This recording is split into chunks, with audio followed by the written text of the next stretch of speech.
40 या माने फेल होने वाले स्टूडेंट्स थे वो 60-70 तक पहुंचे हैं, जो 60-70 लाने वाले थे वो 90-95 तक पहुंचे हुए हैं, वो भी आराम से।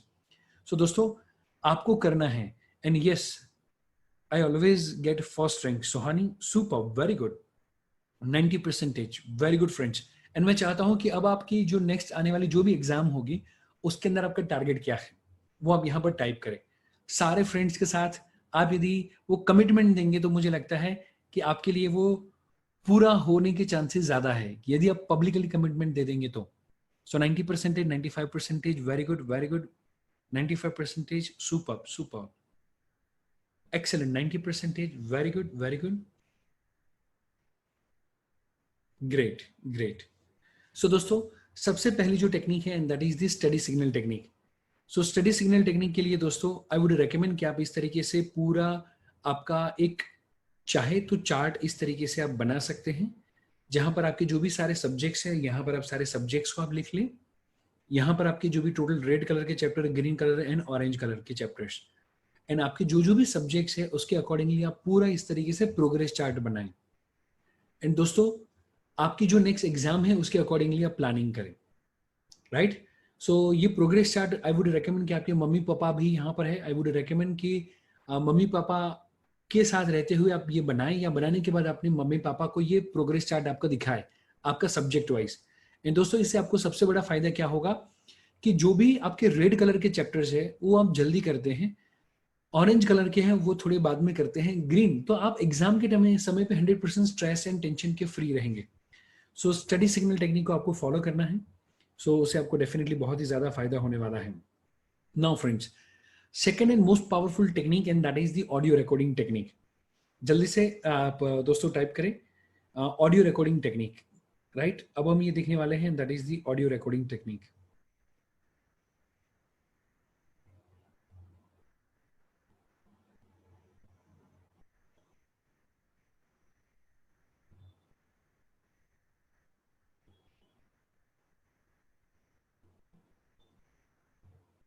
यस दोस्तों, अब यहां पर हमको क्या करना है ऑडियो रिकॉर्डिंग टेक्निक के अंदर। सो हम सभी लोग फोन का उपयोग करते ही हैं, चाहे हमारा हो चाहे वो मम्मी पापा का हो, राइट। सो ये ऑडियो रिकॉर्डिंग टेक्निक के अंदर हमें क्या करना है, तो ये सेम जो टेक्नोलॉजी है उसका हमें यूज करना है।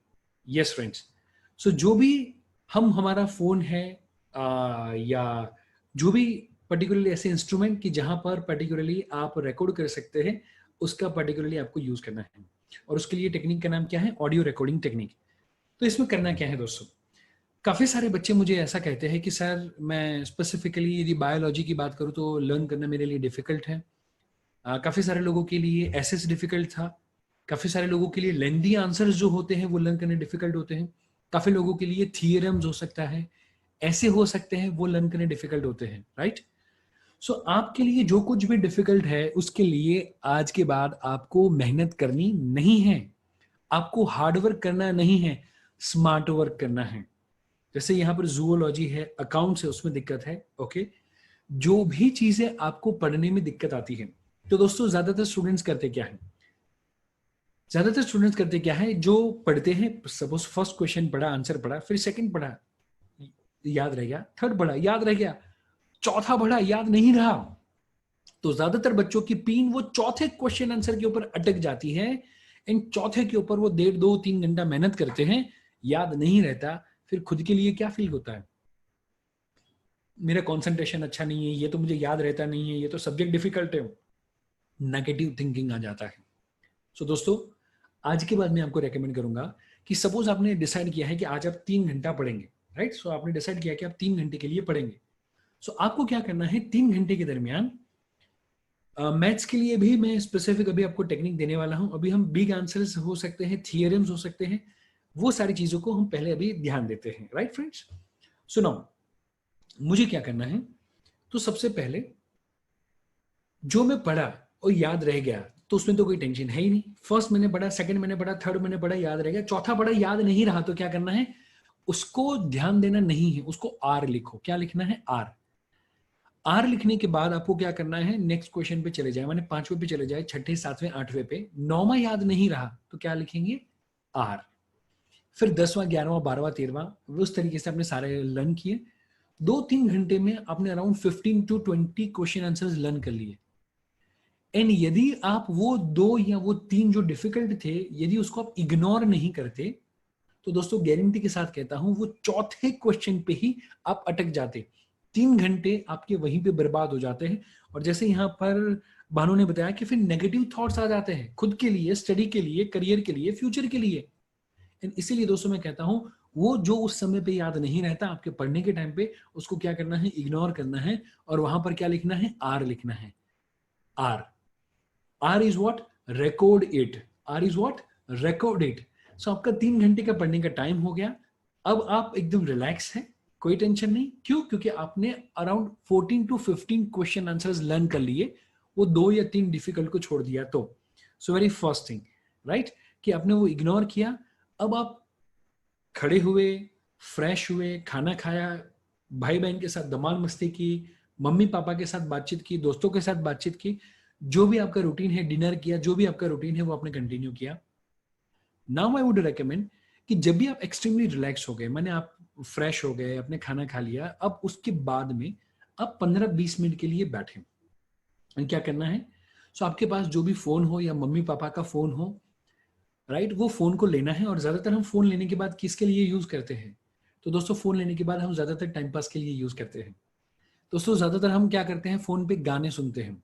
मैं कहना चाहता हूं आज के बाद आपको गाने सुनने हैं, पर वो गाने किसके होंगे, वो सिंगर होगा आप खुद।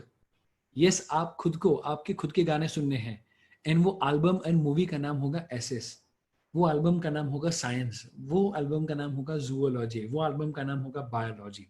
यस दोस्तों, क्या करना है, वो जो स्पेसिफिक क्वेश्चंस थे वो आपको जो याद नहीं रहे, अब आप क्या करेंगे, वो क्वेश्चन को पढ़ेंगे एंड वो आंसर को भी पढ़ेंगे, बट लाउडली पढ़ेंगे एंड उसको बोल के रिकॉर्ड कर दे। फिर सेकंड क्वेश्चन को एंड उसके आंसर को बोल के आप रिकॉर्ड कर दे। फिर थर्ड क्वेश्चन एंड उसके आंसर को बोल के रिकॉर्ड कर दे। उस तरीके से जो 3 क्वेश्चन आंसर्स आपको याद नहीं रहे थे, उसको क्या करना है, लॉ और टैक्सेशन में भी हो सकता है काफी सारे सेक्शन, तो आप उसको भी पर्टिकुलरली रिकॉर्ड कर सकते हैं। सो आई वुड रिकमेंड कि आपको क्या करना है, रिकॉर्ड करना है। देन आफ्टर जब आप वॉक करते हैं, जब आप लाइक तैयार हो रहे हैं, जब आप खाना खा रहे हैं, ऐसे सारे सिचुएशन के अंदर आप हेडफोन से आज के बाद किसके गाने सुनेंगे, तो खुद के गाने सुनेंगे, राइट। और एल्बम का नाम क्या होगा, वो अरिजीत का नहीं होगा, वो हनी सिंह का नहीं होगा, वो और कोई सिंगर नहीं होगा, वो हम होंगे।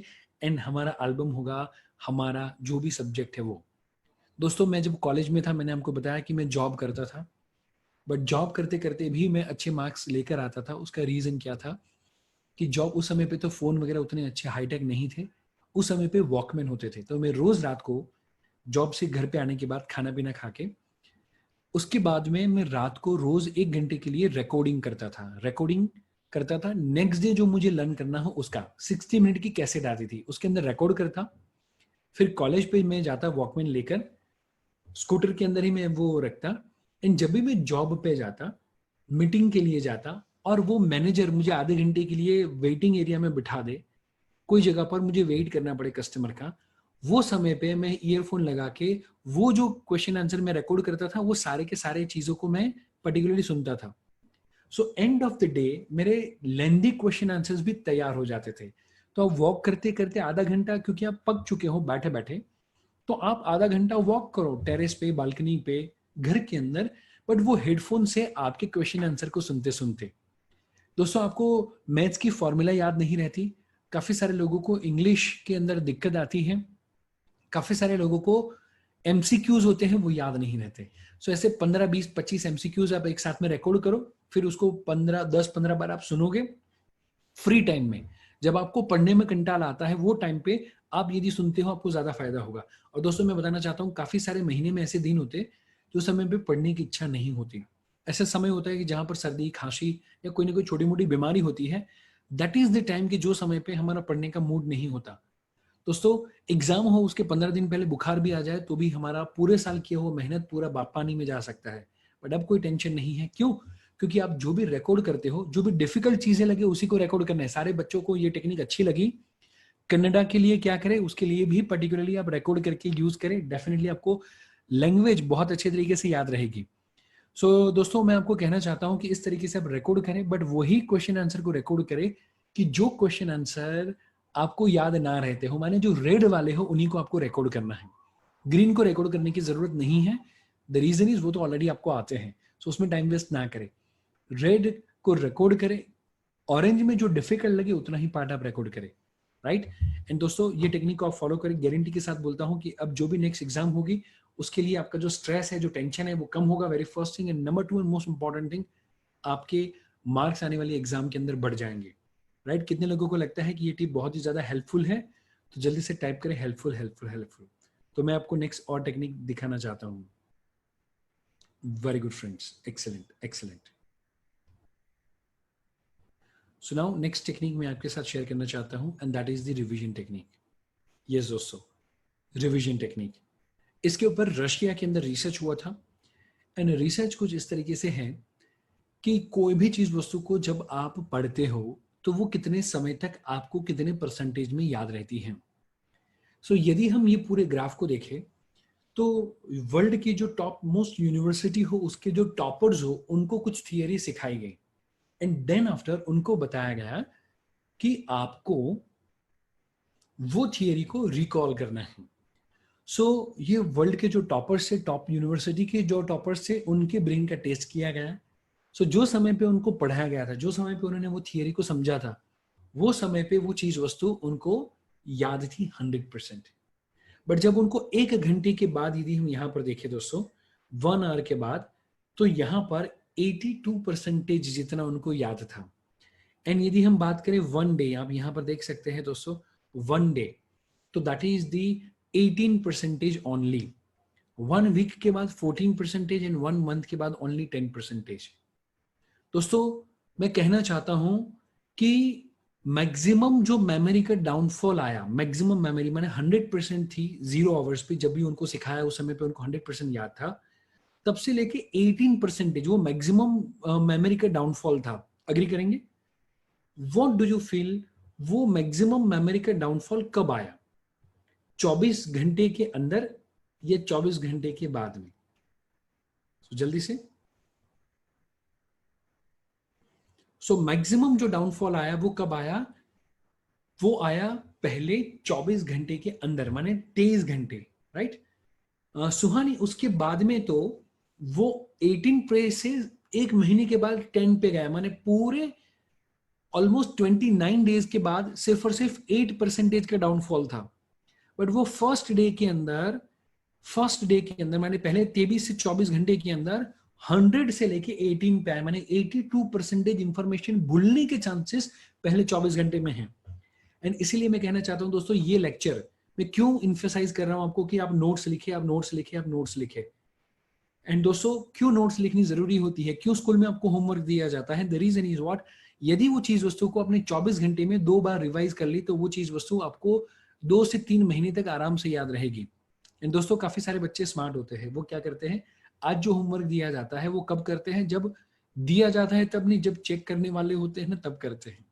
बट अगेन मैं कहना चाहता हूँ उसमें आपका फायदा नहीं होता। उसमें आप जब जेरोक्स मशीन का काम करते हो कि यहाँ से कॉपी जो भी आपने देखा वो आपने यहाँ पर लिखा, उसमें टीचर को फायदा हो जाता है, उसमें वो कॉपी बेचने वाले को फायदा हो जाता है, उसमें वो पेन बेचने वाले को फायदा होता है, बट नुकसान सिर्फ और सिर्फ आपका होता है।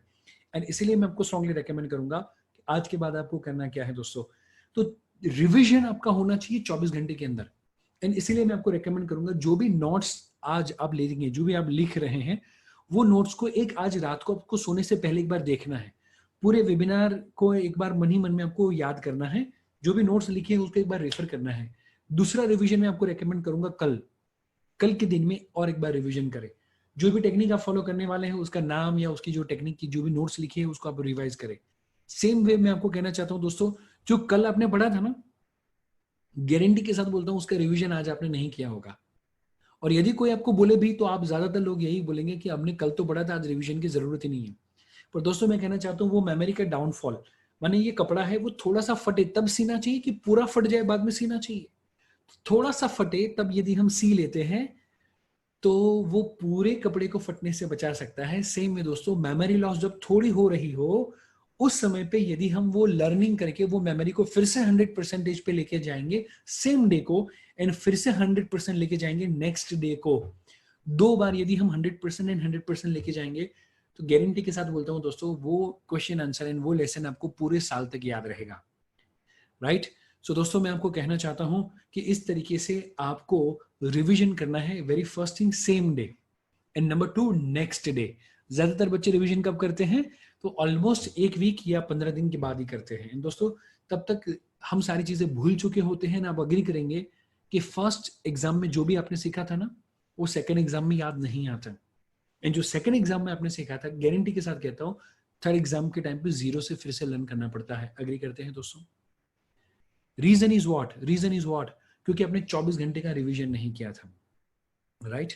सो मैं आपको रेकमेंड करूंगा, रिवीजन कब करना है? Number 1 same day, same day रात को सोने से पहले। तो आज के दिन में आप जो भी सीखते हैं, जो भी लर्न करते हैं, वो आज के दिन में, आई रिपीट, आज के दिन में रात को सोने से पहले, आप 11 बजे सोने वाले हो तो 10 से 11 कुछ नया लर्न मत करो। जो पूरे दिन में सीखा था उसको एक बार रिवाइज कर लो दोस्तों। नया खाना खाने से पहले पुराना डाइजेस्ट होना भी जरूरी है। सेम वे नया कुछ सीखने से पहले पुराना याद रहना भी जरूरी है, right. So very first thing जो मैं आपको स्ट्रांगली रेकमेंड करूंगा, number 1 that is same day का रिवीजन होना चाहिए। नंबर 2 नेक्स्ट डे का रिवीजन होना चाहिए। ये दोनों रिवीजन होने चाहिए 24 घंटे के अंदर, 2 टाइम्स आपको रिवाइज करना है। सो जो भी लोग ये टेक्निक को फॉलो करेंगे, आप जल्दी से टाइप करें I will follow, I will follow, I will follow. जल्दी से आप टाइप करें दोस्तों, I will follow, I will follow.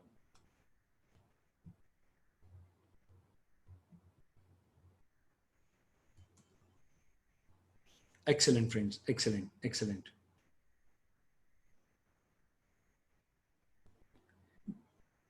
And now friends, last में छोटी सी और एक टेक्निक शेयर करना चाहता हूं, देन आफ्टर हम क्वेश्चन आंसर को लेंगे, राइट। सो जो नेक्स्ट टेक्निक है उसके लिए हमको क्या करना है दोस्तों? तो जो टेक्निक है, टेक्निक का नाम है read back technique. I repeat, read back technique. जल्दी से अब लिखे, एंड इस तरीके से सीधा, उल्टा एंड सीधा, इस तरीके से 3 एरो आपको बनाने हैं। रीड बैक टेक्निक, एंड सीधा, उल्टा एंड सीधा, इस तरीके से ये तीनों को आपको पर्टिकुलरली ड्रॉ करना है। वेरी गुड फ्रेंड्स, सुना, रीड बैक टेक्निक, गुड। अब दोस्तों रीड बैक टेक्निक है क्या, उसके पीछे का जो साइंस है वो सबसे पहले मैं आप लोगों के साथ में शेयर करना चाहता हूं, राइट। वेरी फर्स्ट थिंग जो मैं आपको रेकमेंड करूंगा, उसके लिए आपको क्या करना है? So very first thing, read back, कोई भी चीज वस्तु को जब भी हम आंख बंद करके विजुलाइज करते हैं, जब आंख बंद करके हम जब भी सोचते हैं, उस समय पे हमारा कौन सा ब्रेन काम करता है? राइट ब्रेन काम करता है। और राइट ब्रेन के पास कितने परसेंटेज पावर्स हैं? 90% पावर्स है। तो जो चीज वस्तु को आप आंख बंद करके विजुलाइज करेंगे, माने आंख बंद करके देखेंगे, वो चीज वस्तु आपको लंबे समय तक याद रहेगी। इन उसके अंदर आपका कॉन्सेंट्रेशन 100% होता है। और जब भी दोस्तों कोई भी चीज वस्तु को आप रिवर्स ऑर्डर में करते हो, तो उसके लिए 200% कॉन्सेंट्रेशन चाहिए। जैसे एग्जाम्पल के तौर पे आप में से सभी लोग एबीसीडी जानते ही है। सो मेरा नेक्स्ट क्वेश्चन है आपको, आपको एबीसीडी बोलनी है पर सीधी नहीं बोलनी। आई वुड रेकमेंड कि आपको उल्टी एबीसीडी बोलनी है। मन ही मन में आप ट्राई करें उल्टी एबीसीडी बोलने की।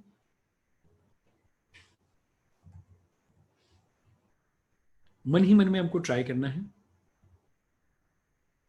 What is your YouTube channel? मेरा यूट्यूब जो चैनल है वो मेरे ही नाम से है, परीक्षित जुबन पुत्रा। वेबसाइट भी अगेन परीक्षित जुबन पुत्रा के नाम से है, एंड मोबाइल ऐप भी सेम परीक्षित जुबन पुत्रा के नाम से है, राइट फ्रेंड्स। एंड मैं बताना चाहता हूं कि यूट्यूब के ऊपर मेरे अराउंड 350 प्लस मैंने वीडियोस अभी तक अपलोड किए हुए, 350 प्लस वीडियोस है। 72 कंट्रीज में से 6 लाख से ज्यादा, 6 लाख और अराउंड 18,000 या मे बी 20,000 के आसपास सब्सक्राइबर्स है फ्रॉम 72 कंट्रीज। सो यस, आप देख सकते हैं कि नहीं हो पा रहा है, राइट। एबीसीडी जो है वो कंपैरेटिवली बोलना डिफिकल्ट हो रहा है। गुड। सो दोस्तों जरा सोचे, एबीसीडी आपको आती भी है तो भी जब रिवर्स ऑर्डर में आप बोलने की कोशिश करते हैं तो समाउ आपके लिए डिफिकल्ट होता है। क्यों? क्योंकि उसके लिए 200% कॉन्सेंट्रेशन की रिक्वायरमेंट होती है। सो दोस्तों जब भी कोई भी काम हम सीधा करते हैं तो उसके लिए हमारा ब्रेन को एफर्ट लगाना नहीं पड़ता। तो जो चीज वस्तु के लिए आपको एफर्ट लगाने की जरूरत है उसके लिए powerful technique and that is what read back technique is. और उसके लिए दो चीज आप कर सकते हैं। जो काम जिस तरीके से करते हैं उससे कुछ हटके करेंगे तो आपके ब्रेन को इन्वॉल्व होना पड़ेगा, 200% कॉन्सेंट्रेशन की जरूरत पड़ेगी। और उसके लिए आपको क्या करना है दोस्तों? Very first thing, the most important thing, कि आपने कोई एक क्वेश्चन पढ़ा, उसके अंदर सपोज ऐसा सोचिए कि टोटल 6 पॉइंट्स हैं आपके पास, टोटल 6 पॉइंट्स हैं। आपको क्या करना है, वो 6 पॉइंट जब भी आपने पढ़े तो आपको याद तो है, उस समय पे आप क्या करेंगे कि आंखें बंद करें। जब भी आप पढ़ते हैं दोस्तों वो आपके लेफ्ट ब्रेन में जाता है, बट जैसे ही आपने पढ़ा इमीडिएटली आप आंख बंद करें एंड फर्स्ट पॉइंट क्या था, सेकंड पॉइंट क्या था, third, fourth, fifth and sixth, कौन कौन से पॉइंट से उसको मन ही मन में याद करें। नाउ सिक्स्थ पॉइंट, फिर fifth point, fourth, third, second and first point, उसको रिवर्स ऑर्डर में याद करें।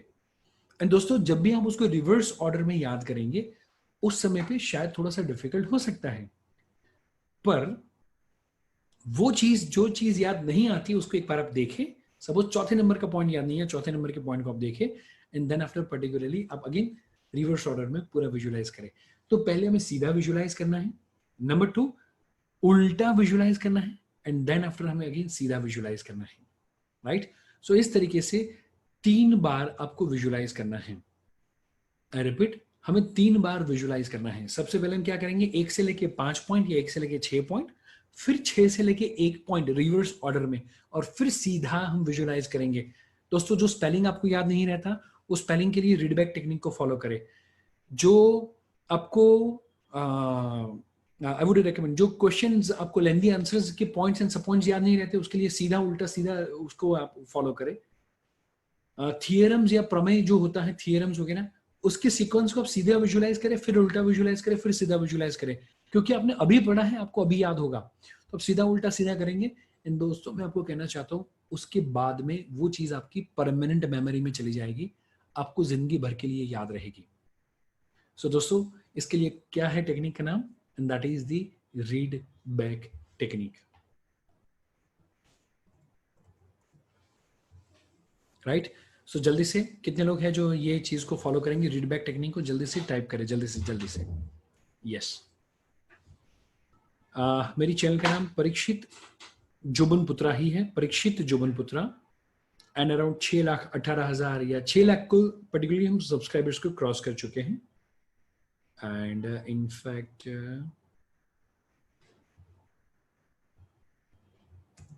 यस,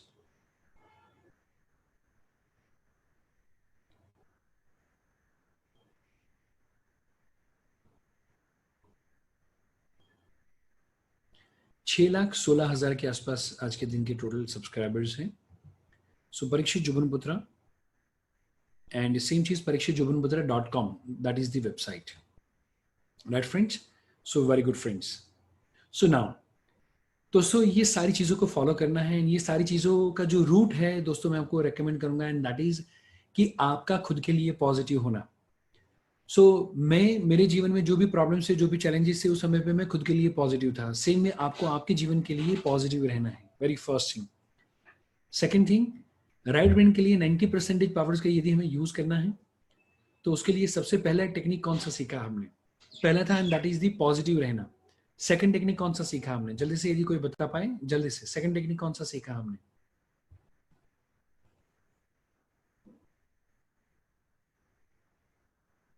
तो मेडिटेशन, राइट। सेकंड थिंग क्या थी? And that is the meditation. Very good friends, meditation meditation, very good very good. Meditation के बाद कौन सी चीज सीखी हमने? मेडिटेशन के बाद जल्दी से, तो मेडिटेशन के बाद था and that is the study signal technique. Study signal technique जिसके अंदर हमें हमारे सिलेबस को 3 पार्ट के अंदर डिवाइड करना है, red, orange and then after green. Study signal technique, study signal technique के बाद हमने जाना and that is the audio recording technique. Audio recording technique, और दोस्तों ऑडियो रिकॉर्डिंग में सारी चीज़ें हमें रिकॉर्ड नहीं करनी, जो चीज़ें हमें याद नहीं रहती, जो चीज़ डिफिकल्ट है, उसी के लिए हम स्पेसिफिक ये टेक्निक को फॉलो करेंगे। एंड आज के बाद मोबाइल का यूज़ हम टाइम पास के लिए नहीं, हम हमारी स्टडी के लिए, हम हमारे करियर के लिए करेंगे, राइट। देन आफ्टर हमने देखा that is the revision technique. And then after दोस्तों हमने टेक्निक देखा that is the read back technique. Read back technique. Excellent friends, right. So yes, अब आपके जो भी स्पेसिफिक क्वेश्चंस होंगे दोस्तों, ये सारे पर्टिकुलरली क्वेश्चंस को अब हम लेंगे एंड देन आफ्टर हम मीटिंग को कंप्लीट करेंगे। बट आई होप कि आपने ये सेशन को एंजॉय किया होगा एंड आपके लिए ये सेशन फ्रूटफुल रहा होगा।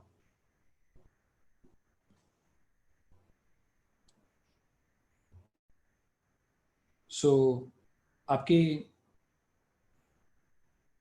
जो भी क्वेश्चंस हैं वो पर्टिकुलरली हम यहाँ पर लेंगे। बट मैं कहना चाहता हूँ कि हम दोस्तों ज़रा सोचिए, लॉकडाउन है, हम हमारे लाइफ के अंदर, हमारे घर के अंदर, हर जगह पर हम बिजी है, कुछ ना कुछ हो रहा है। ऐसे सिचुएशन के अंदर भी महाराज साहिब ने हमारे लिए घर पे बैठे बैठे ये शिविर का आयोजन किया। तो ये बहुत ही बड़ी बात है दोस्तों कि लॉकडाउन और लॉकडाउन के बाद मेरा क्या होगा, ज़्यादातर लोग यही सोचते रहते हैं। ऐसे सिचुएशन के अंदर भी महाराज साहिब ने हम सब के बारे में सोचते हुए ऐसे सारे सेशंस रखे हुए हैं। एंड यस, आपकी कौन सी डिग्री है, कौन सी डिग्री ली है? मैं बीकॉम ग्रेजुएट हूँ, मैं उसके बाद नहीं पढ़ा हूँ, मैं सिंपल बीकॉम ग्रेजुएट हूँ। मैंने कॉमर्स कंप्लीट किया और उसके बाद में मुझे ये जो इंडस्ट्री के अंदर आना था, ट्रेनिंग वगैरह, कोचिंग वगैरह करना था, उससे रिलेटेड कोई एजुकेशन अवेलेबल नहीं था। And that was the reason कि मैंने उसके बाद में पढ़ना छोड़ के पूरा ध्यान सिर्फ और सिर्फ मेरी प्रोफेशनल जो लाइफ है उसके ऊपर दिया। Best time table during lockdown, okay. माने आपका कोई स्पेसिफिक क्वेश्चन हो तो आई थिंक मैं आपको बता पाऊंगा। बट फिर भी तन्मय का जो सवाल है, मुझे लगता है कि काफ़ी सारे लोगों का ये सेम क्वेश्चन हो सकता है कि लॉकडाउन के दरमियान हम हमारे टाइम टेबल को कैसे बनाएं, किस तरीके से मैनेज करें। सो दोस्तों मैं चाहूँगा कि सबसे पहले ये क्वेश्चन को मैं पर्टिकुलरली आंसर कर देता हूँ। एंड उसके बाद में सर, योर प्रोफेशन, मेरा यही प्रोफेशन है, मैं यही काम करता हूँ। बड़ी बड़ी कॉरपोरेट कंपनी हो सकती है, जैसे अदानी हो सकती है, अदानी पावर है, अदानी पोर्ट है, या जो भी बड़ी कंपनीज है वहाँ पर मैं कॉरपोरेट ट्रेनिंग वगैरह लेता हूँ। मेरे ऑनलाइन ट्रेनिंग प्रोग्राम्स चलते हैं। जिनको मोटिवेशनल स्पीकर बनना है, जैसे सपोज आप मैं ये जो करियर में हूँ, ऐसे सेम करियर में यदि आप आना चाहते हैं तो उसकी पर्टिकुलरली हमारी ट्रेनिंग होती है। पेरेंट्स के लिए पेरेंटिंग के प्रोग्राम होते हैं, बच्चों के लिए एनजीओ एग्जाम्स के प्रोग्राम होते हैं। डिजिटल टेक्नोलॉजी का यूज़ करते हुए हम हमारे बिजनेस को कैसे ग्रो करें, उसके ऊपर पर्टिकुलरली प्रोग्राम्स हम करते हैं। और इस तरीके से ये सारी चीज़ें पर्टिकुलरली है। सो मैं पहले जो आपका जो क्वेश्चन था टाइम टेबल का, वो मैं लेना चाहूँगा। एंड दोस्तों मैं चाहूँगा कि तब तक स्पेसिफिक हम अभी कोई क्वेश्चन ना पूछें, ताकि आप जो भी प्रश्न पूछेंगे वो मैं जैसे ही ये आंसर दूंगा उसके बाद ही मैं देख पाऊंगा। सो आई वुड रिकमेंड कि अभी थोड़े समय के लिए हम चैट को थोड़ा सा लाइक स्टॉप रखें। एंड वेरी फर्स्ट थिंग जो मैं कहना चाहूँगा कि आप हो सके उतना जल्दी उठें।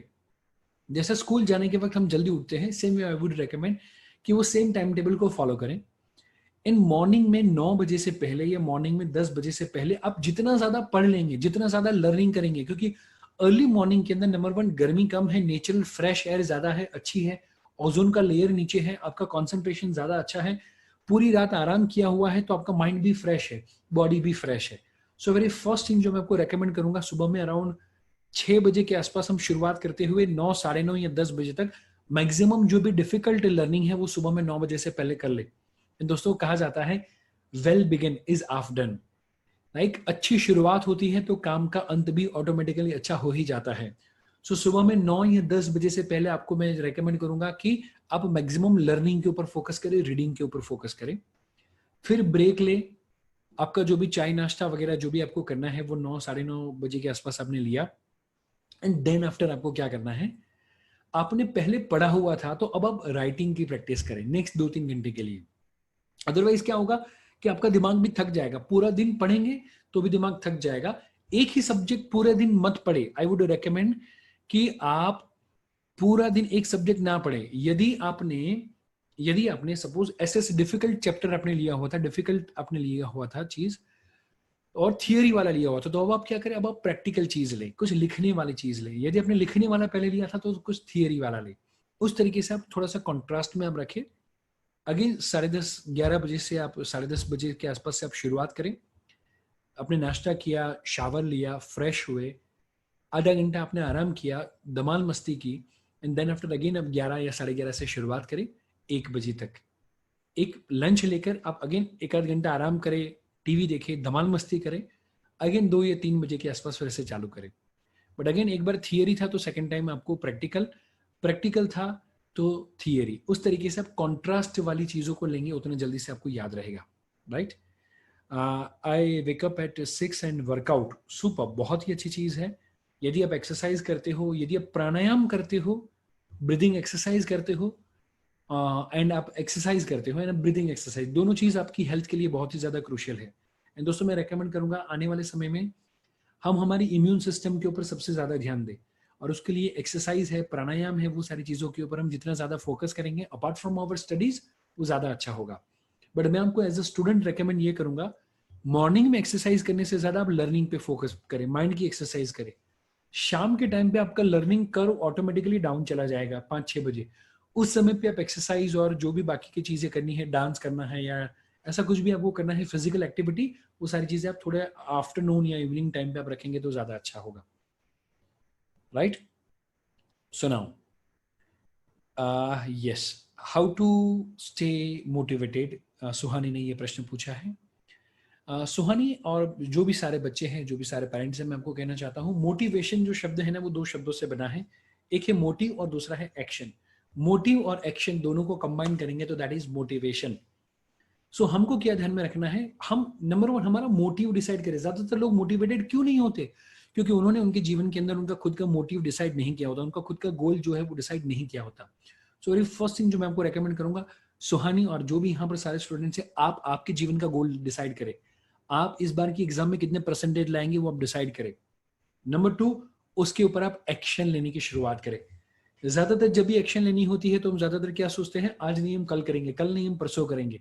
और दोस्तों ऐसी सिचुएशन में कोई नेगेटिव घटना हो जाती है, हम उसके ऊपर ज्यादा फोकस करते हैं। जैसे एग्जाम्पल के तौर पे आज का ही जब ये वेबिनार चल रहा है, तो ये वेबिनार के अंदर काफी सारे लोग सीखने वाले हैं, बट कुछ व्यक्ति थे जो समहाउ स्लाइड्स के दरमियान लोगों को परेशान करने वाले भी थे, राइट। वो जो भी हमने लिखा हुआ है या जो भी पिक्चर है वो ना देख पाए, वो जानबूझ के परेशान करने वाले लोग भी थे। तो आप जब भी आपका गोल होगा, जैसे ये वेबिनार करना है, तो उसमें कुछ पॉजिटिव लोग भी होंगे एंड कुछ नेगेटिव लोग भी आपको मिलेंगे, टांग खींचने वाले भी आपको लोग मिलेंगे। बट दोस्तों मैं कहना चाहता हूं, ऐसे लोगों के ऊपर यदि आप ध्यान देंगे तो आप डीमोटिवेटेड हो जाएंगे।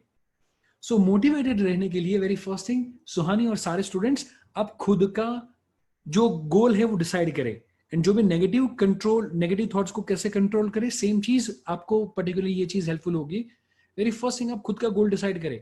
नंबर 2, ऐसी जो भी नेगेटिव सिचुएशन होती है, नेगेटिव लोग होते हैं, वहां से अपने आप को अवॉइड करें या दूर रखें उन लोगों से, वो सिचुएशन से, या फिर उनको इग्नोर करें।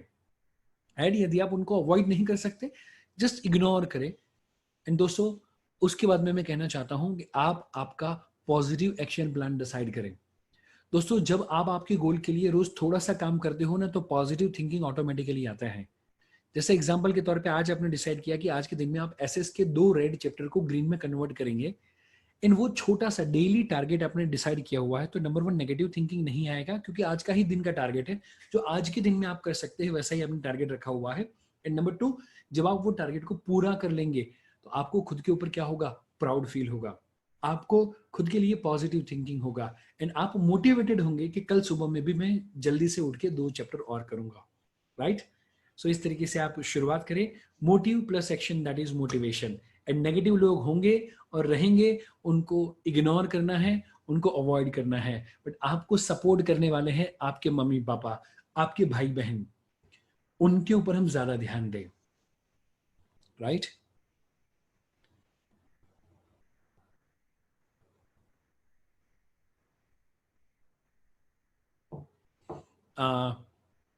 Okay, what is your favourite YouTube channel?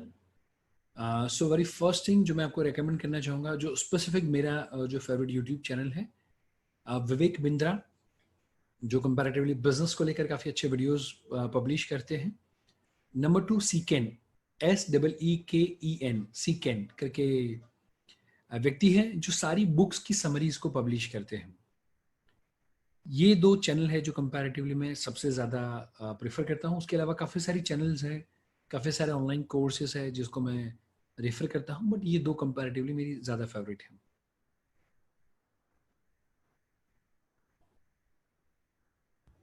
Sir, this generation studies is more beneficial than previous generation, yes और नॉट?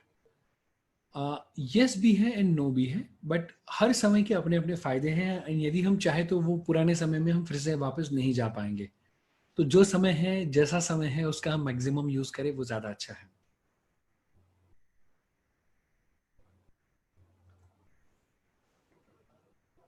अक्षित ने क्वेश्चन पूछा है कि sir, I want to be an actor and what should I do? मेरे काफ़ी सारे students हैं जो लाइक एक्टिंग के फील्ड के अंदर गए हुए हैं, एंड आज वो काफ़ी अच्छे लेवल पे काम भी कर रहे हैं। एक्टिंग या कोई भी फील्ड में आपको आगे जाना है दोस्तों, मैं आपको रेकमेंड करूंगा कि पहले आप स्टडी पे फोकस करो। एंड उसके लिए नहीं क्योंकि स्टडी करके आपको जॉब मिलेगी या आपको अच्छा काम मिलेगा, उसके लिए मैं नहीं कह रहा हूँ। अक्षित या जो भी यहाँ पर जो भी सारे फ्रेंड्स हैं, मैं आपको कहना चाहता हूँ, आपका जो पसंदीदा काम आप जब करेंगे ना, उसके अंदर भी आपको ना पसंद हो वैसा काम आपको करना ही पड़ेगा। एग्जाम्पल, लोगों को मोटिवेट करना, लोगों को हेल्प करना, वो पर्टिकुलरली मेरा पैशन है, वो मेरा फेवरेट काम है। बट उसके लिए रूटीन में, अभी तो लॉकडाउन है तो मेरा ट्रैवलिंग नहीं हो रहा है, तो मेरी online meetings and online sessions and media या जो कुछ भी है वो सारी चीज़ें ऑफिस या घर पे बैठे बैठे हो रहा है। अदर देन दैट, मेरे ट्रैवलिंग बहुत ज़्यादा होता है जो मुझे पसंद नहीं है। सो एज ए एक्टर के तौर पे आपको एक्टिंग पसंद है, बट एक्टर बनने के बाद ऐसे काफ़ी सारे आपको काम करने पड़ेंगे जो आपको पसंद ना हो। जैसे अर्ली मॉर्निंग में उठना पड़ेगा, आपको ट्रैवलिंग करना पड़ेगा, आपको कई बार लाइक कॉम्प्रोमाइज करना पड़ेगा कि जो रोल आपको चाहिए था वो रोल आपको नहीं मिला एंड दूसरा रोल मिला। तो जब आपको पसंद नहीं है वो स्टडी भी आप पूरे मन से करते हो, पूरे दिल से करते हो, तो आप अपने स्टेमिना को इम्प्रूव करते हो कि आपको जो ना पसंद हो वो काम भी आप राजी खुशी के साथ कर सकते हो। तो उसके बाद में जब भी आप एक्टिंग के फील्ड में जाओगे या जब भी आप बिजनेस करोगे, तो उसमें कोई ऐसी चीज आ जाएगी जो आपको कम पसंद होगी, तो वो भी आप बड़े आराम से कर पाओगे। सो वेरी फर्स्ट थिंग, आप स्टडी के ऊपर फोकस करें।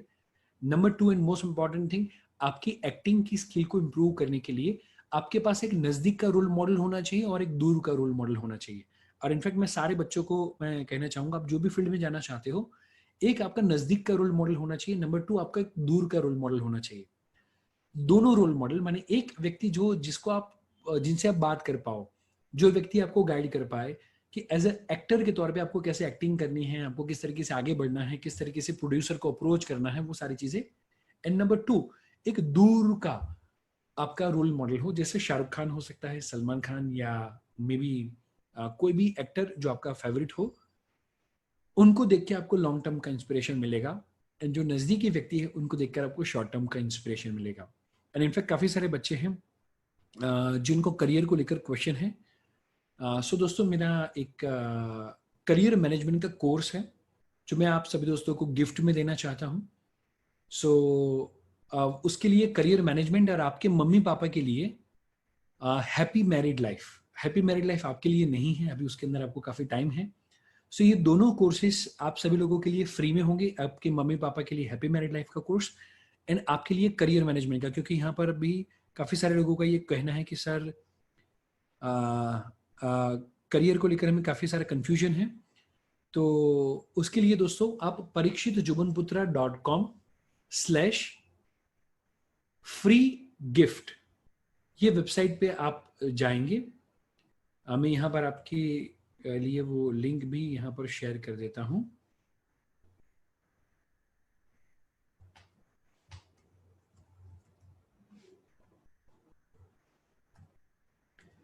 फ्री डैश गिफ्ट, परीक्षित जुबनपुत्रा,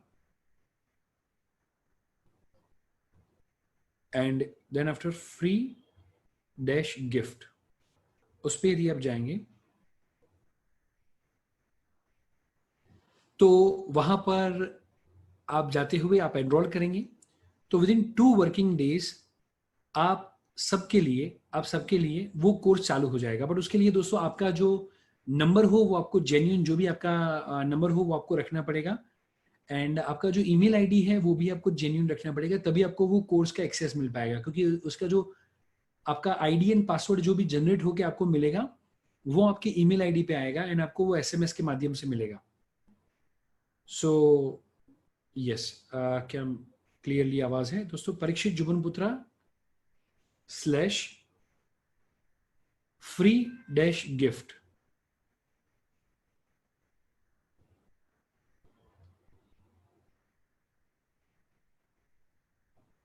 या फिर आप जाके वो सर्च करेंगे आपको वो चीज़ मिल जाएगी। एंड यहाँ पर मैंने आपके साथ लिंक शेयर की हुई है इन केस यदि यस मिला है दोस्तों सबको लिंक। मैंने चैट के अंदर वो लिंक टाइप किया हुआ है, parikshitjubanputra.com/free-gift। मैंने यहाँ पर लिंक शेयर किया हुआ है, उसको आप कॉपी करके भी पर्टिकुलरली जा सकते हैं वहां पर। इसे आपको, ये वैसे पेड कोर्सेज हैं दोनों, 500 रुपीज के, बट मेरी ओर से आप सभी लोगों को गिफ्ट में होंगे। फैक्ट्स यूट्यूब चैनल, मुझे एक बार देखना पड़ेगा ये कौन सा चैनल है, किसका है, मुझे पर्टिकुलरली। फैक्टेक्स, ये आपका चैनल है? फॉर्मूलाज को समझो याद हो गया, ओके डन। नाइट या मॉर्निंग में कौन सा स्टडी बेस्ट है? दोस्तों ज़्यादातर बच्चे रात को स्टडी करने के लिए बैठते हैं, पर मेरा ये मानना है कि ज़्यादातर हम स्टडी नहीं कर पाते रात के समय पे। सो नाउ फ्रेंड्स, आप सभी दोस्तों को मिलते हुए मुझे बहुत ही ज़्यादा अच्छा लगा, एंड हम इसी तरीके से मिलते रहेंगे एंड खेलते रहेंगे। So thank you very much friends, bye bye, take care. Sir बहुत बहुत थैंक यू आपका, जो टिप्स आपने दिए बच्चों को।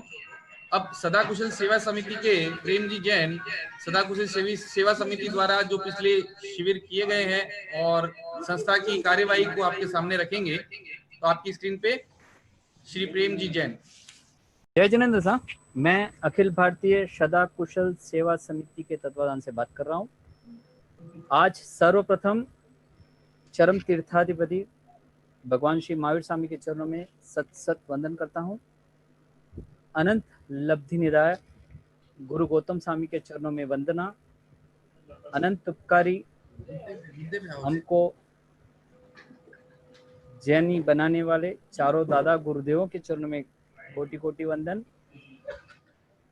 खरतर गच्छाधिपति श्री आचार्य भगवान श्री जिन मणिप्रभ सुरीश्वर जी महाराज साहब के चरणों में वंदना।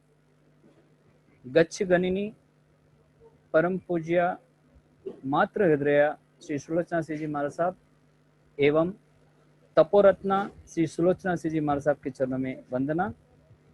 और गुरुवर्या, जिनके ही प्रेरणा से यह सब काम आज तक होते आए हैं, ऐसे मम जीवन आश्रित का श्री श्रद्धांजन सिंह जी महाराज साहब के चरणों में भावभीनी वंदना। जीवन में सच्चा कलाकार वही है जिसने परोपकार के लिए अपना कदम बढ़ाया है।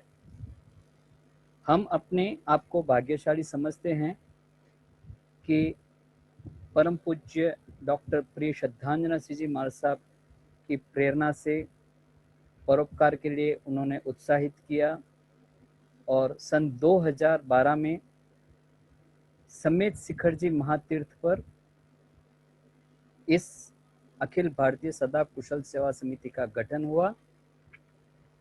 20 तीर्थंकरों की वो निर्वाण भूमि, अद्भुत अलौकिक कार्य, सत्प्रेरणा, बड़े महाराज साहब की निष्ठा, श्रद्धांजन सिंह जी महाराज साहब की निष्ठा, श्रेष्ठांजन सिंह जी महाराज साहब की निष्ठा थी। सन 2012 में इस समिति के तत्वाधान से सबसे पहले 6000 गरीब व्यक्तियों के अनुकंपा दान का कार्य समेत शिखर और उसके आजू बाजू जैन तीर्थ भूमि पर इस समिति के द्वारा किया गया और सन 2012 में ही पूज्य महाराज साहब का चातुर्मास समेत शिखर महातीर्थ पे था। इसी अंतर्गत चातुर्मास के दरमियान समिति से तकरीबन 1000 स्कूल के बच्चों को यूनिफॉर्म, बैग, पुस्तकें आदि चीज़ें वितरण की गई। तब से परोपकारी का कार्य करते करते साथ में अपने समाज के युवाओं को भी संस्कृत करना, उनको शिक्षा प्रदान करना, उनको सही राह बताना, सही मार्गदर्शन देना, इसी कार्य के लिए इस समिति ने समय समय पर प्रयास किया है, आज भी कर रहा है और आगे भी करेगा। सन 2013 में करीब 500 विकलांग, गरीब विकलांग बच्चों को जरूरतमंद की सामग्री शाजापुर में प्रदान की गई थी। सन 2014 में करीब 350 अपने जैन साधर्मिक भाई आदि को शंखेश्वर, गिरनार, पालितना, ये तीनों पंच महातीर्थ, ये तीनों महातीर्थों की जिन जिन भाइयों ने स्पर्शना नहीं की थी, मतलब जिन्होंने दर्शन नहीं किए थे, उनको दर्शन करवाना। अखिल भारतीय स्तर से तकरीबन 350 ऐसे यात्रियों का संघ का आयोजन इस समिति ने किया था। पहले दिन शंखेश्वर, दूसरे दिन गिरनार, उसके बाद 3 दिन का छहरी पालित संघ इन साधर्मिक भाइयों के साथ गुरु भगवंतों की निष्ठा में, चतुर्थ संघ की निष्ठा में सोनगढ़ से पालितना के लिए रवाना हुआ था। वो अद्भुत नज़ारा 2014 का आज भी आंखों के सामने आता है तो रोम रोम पुलकित हो जाता है। और दादा की ध्वजा का लाभ भी इस समिति को मिला था। 2014 में जीवन जीने की कला विशेष बालिकाओं के लिए कल्याण शिक्षण शिविर पार्श्व प्रज्ञालय तीर्थ तलेगांव में आयोजन किया था, जिसमें करीबन 400 से ऊपर बालिकाओं ने भाग लिया।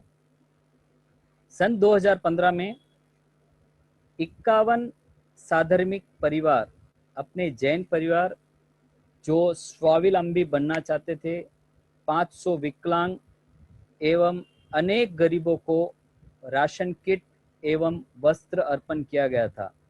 और ये कार्यक्रम दक्षिण भारत के पार्श्वमणि तीर्थ आदोनी में हुआ था संपन्न।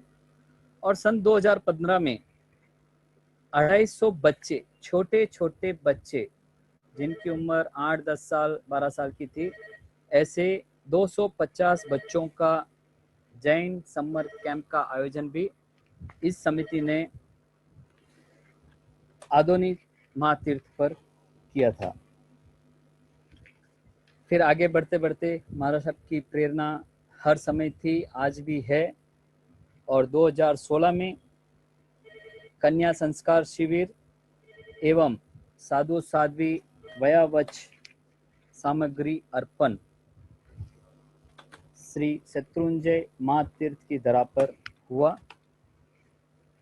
बहुत ही अलौकिक नज़ारा, उसमें भी तकरीबन 350 से 400 बच्चों ने भाग लिया था और वयावच की सामग्री का भी बहुत अनूठा आयोजन इस समिति द्वारा किया गया था। सन 2017 में इस समिति द्वारा अहमदाबाद में कन्या शिविर का आयोजन किया गया। सन 2018 में केशरिया जी तीर्थ पर बालिकाओं का शिविर एवं 20 दिन का मिनी उपध्यान तप सह शिविर का आयोजन भी इस समिति द्वारा किया गया। और पिछले साल 2019 में सूरत में भी कन्या शिविर का आयोजन किया गया है। ये हमारे लिए परम सौभाग्य की बात है कि इस साल बालक बालिका मतलब लड़के और लड़कियों का दोनों का शिविर का आयोजन महाराज साहब की प्रेरणा से हमने किया था। समिति का आयोजन, समिति द्वारा तकरीबन कन्या संस्कार शिविर एवं बालक बालिकाओं के लिए वल्लभीपुर तीर्थ जो पालितना से तकरीबन 55 किलोमीटर आगे है, जो उस जमाने में पालितना तीर्थ की तलेटी कही जाती थी। वहाँ से पालितना जय तलेटी तक और दादा के दरबार तक का छेरी पालक संघ का आयोजन हमने किया था, बट विधि की विडंबना हम नहीं कर पाए। कोरोना वायरस के कारण ये प्रोग्राम, ये प्रोजेक्ट हमको ड्रॉप करना पड़ा। फिर भी गहन विचार विमर्श करके, साधु भगवंतों से सलाह मशवरा लेके, आचार्य भगवंत से विनंती करके, उनकी सहमति लेके हमने ये ऑनलाइन शिविर का आयोजन इस साल किया है। आज का सेशन आप सबने देखा होगा। जिनको भी पसंद आया है वो अपने दोस्तों से, अपने परिवार वालों से, अपने स्वजनों से बोल के उनको भी जोड़ने का प्रयास करें। और जिनको कुछ अच्छा नहीं लग रहा हो या कुछ स्पष्टीकरण चाहिए, कुछ क्लैरिफिकेशन चाहिए, तो वो ऑनलाइन पे स्पीकरों से हाथों हाथ मैसेज टाइप करके भी भेज के अपने संशय का निवारण कर सकते हैं। मैं देव गुरु धर्म से यही प्रार्थना करता हूँ कि इस समिति को ऐसी प्रेरणा दें कि भविष्य में भी ये आयोजन निरंतर हमारे द्वारा चलता रहे। और इस समिति के प्रमुख निश्रादाता, राह बताने वाले डॉक्टर प्रिय श्रद्धांजना सिंह जी महाराज साहब से भी विनती करता हूं कि कृपया हमें समय समय पर मार्गदर्शन देके अपने स्वधर्मियों को, अपने भाई बहनों को सही राह बता के उन्हें सही संस्कार देने के लिए हमें प्रेरित करते रहें। जय जिनेंद्र, जय महावीर, जय आदिनाथ। बहुत बहुत साधुवाद जो समिति ने कार्य किए हैं, हम सभी ने सुने विस्तार पूर्वक और वाकई में अनुमोदना करने लायक कार्य किए हैं। तो सदा कुशल सेवा समिति को बहुत बहुत अनुमोदना, बहुत बहुत धन्यवाद। कल के कार्यक्रम के लिए मैं आपको बता दूं, कल अष्टप्रकारी पूजा अर्थ सहित प्रभु भक्ति के साथ में अमिता जी पारेख और डॉक्टर सीमा दफ्तरी कल का सेशन लेंगे और सभी समय पर कल पहुंचे सेशन के लिए। और आज का सेशन अटेंड करने के लिए मैं सभी का बहुत बहुत प्रतिभागियों का बहुत बहुत आभार व्यक्त करता हूं कि उन्होंने अपने समय का सदुपयोग किया और कल भी इसी तरह अपने समय का सदुपयोग करेंगे। इन्हीं शब्दों के साथ जय जिनेंद्र, जय महावीर। जय महावीर।